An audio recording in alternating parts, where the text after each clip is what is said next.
Dear student, I am going to discuss perpendicular axis theorem. Perpendicular axis theorem ये actually planar lamina के लिए ही valid है. This is used only for planar lamina. Plane type की body जो होंगी हमारी किसी प्लेन में होंगी, जैसे हमारा चाहे वो ट्रायंगुलर हो, सर्कुलर हो, ठीक है, रेक्टेंगुलर हो, ठीक है, डिस्क हो सकती है, उस टाइप के लेमिना के लिए ही वैलिड होगी. ध्यान रखना है आपको. स्टूडेंट क्या करते हैं कि कहीं भी परपेंडिकुलर कहीं भी पैरेलल एक्सिस थ्योरम अप्लाई कर देते हैं. इनकी एप्लीकेशन भी हम करेंगे अलग से. तो अभी फिलहाल हम इसको डिस्कस करते हैं कि है क्या ये. देखिए, जिस प्लेन में दो एक्सेस है, हमारी बॉडी जिस प्लेन में लाई कर रही है, उस प्लेन में दो एक्सेस के अबाउट मोमेंट ऑफ इनर्शिया का सम जो थर्ड एक्सेस होगी परपेंडिकुलर टू दिस प्लेन उसके इक्वल होगा. क्लियर? यानी हमें यह ध्यान रखना है कि दो पैरेलल परपेंडिकुलर एक्सेस जिस प्लेन में लेमिना लाई कर रहा है उसके अबाउट मोमेंट ऑफ इनर्शिया का सम. ठीक है. अब यहां मैं कह रहा हूं, ये मैंने कोऑर्डिनेट भी लिया है, दिख रहा है आपको यहां फिगर से.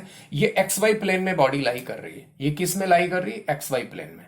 Lamina lies in x y plane.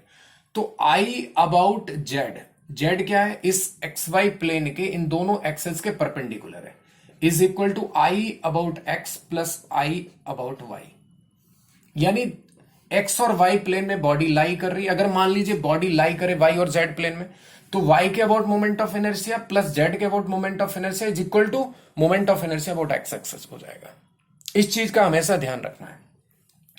तो हम कहेंगे यहां पर स्टेटमेंट क्या हो जाएगी? Moment of inertia of a planar lamina, ठीक है, moment of inertia of a planar lamina about two perpendicular axes in the plane of the lamina is equal to sum of the moment of inertia of two perpendicular axes in the plane of lamina is equal to the third axis which is perpendicular to the plane. Clear? अब perpendicular to the plane है तो obviously जो दोनों ये access थी plane में उनके भी परपेंडिकुलर होगी जेड एक्सेस. क्लियर? तो ये हमारा स्टेटमेंट रहा. अब इसको प्रूव कर सकते हैं आप. प्रूव करने के लिए मैंने कंसीडर किया एक कोई पी पार्टिकल है, मान लीजिए, इसका कुछ मास कंसीडर कर सकते हो आप, एम. ठीक है. अब एम मास का कोई पार्टिकल है, इसका एक्स एक्सेस के about moment of inertia, Y axis के about moment of inertia, Z axis के अबाउट मोमेंट ऑफ इनर्शिया देखेंगे.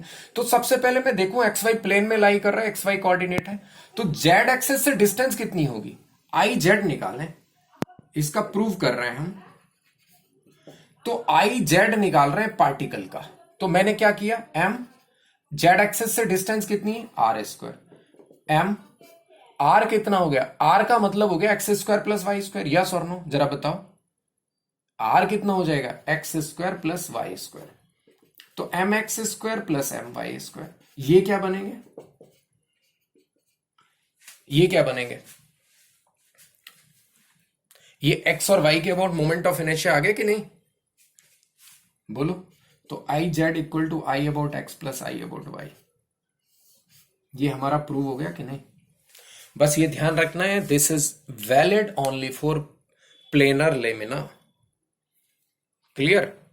अब इस पर जैसे हम क्वेश्चन भी कर सकते हैं इजीली. हमें बस ये ध्यान रखना है कि प्लेनर लेमिना के लिए वैलिड है.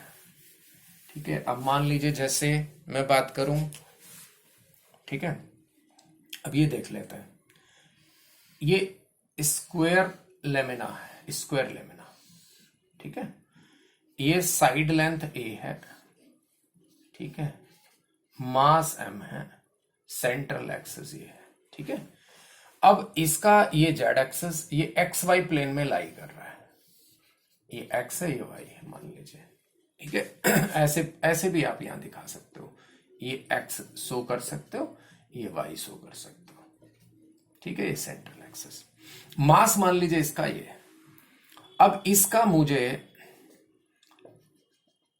जेड एक्सेस के अबाउट मोमेंट ऑफ इनर्शिया पता है, मुझे इसका एक्स एक्स डैश एक्सेस और वाई वाई डैश एक्सेस इनमें से किसी एक के अबाउट चाहिए. तो मुझे चाहिए आई एक्स एक्स डैश के अबाउट मोमेंट ऑफ इनर्शिया इस प्लेनर लेमिना का. तो कैसे फाइंड आउट करेंगे? मुझे ये तो मालूम है प्लेन के परपेंडिकुलर क्या होता है, कोई भी रेक्टेंगुलर हो या स्क्वायर लेमिना हो. मान लीजिए रेक्टेंगुलर भी होता तो क्या लिखते थे रेक्टेंगुलर के लिए, जरा देखो।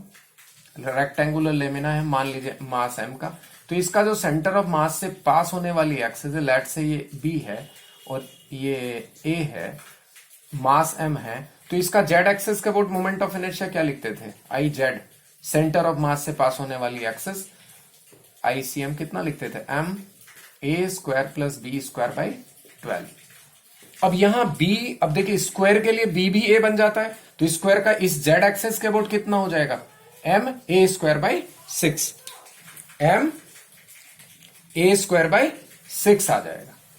तो देखते हैं m a स्क्वायर बाई 6। तो अब एक चीज और देखिए, x डैश के अबाउट और y डैश के अबाउट मास का डिस्ट्रीब्यूशन सेम है, तो जिन दो एक्सेस के अबाउट मास का डिस्ट्रीब्यूशन सेम होगा, इसका मतलब मोमेंट ऑफ इनर्शिया इक्वल होगा। यहां ये चीज भी हमें समझनी पड़ेगी। दूसरा, जब परपेंडिकुलर एक्सिस थ्योरम लगाएंगे तो I about x dash plus I about y dash, I about z axis.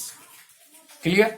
अब z एक्सिस के अबाउट मोमेंट ऑफ इनर्शिया भी मैंने बताया ma स्क्वायर बाई 6 बन जाएगा इसका, क्योंकि ये साइड भी a है, ये साइड भी a है, तो ma स्क्वायर बाई 6। अब एक चीज बताइए, मैंने कहा था कि x डैश के about moment of inertia calculate करना है।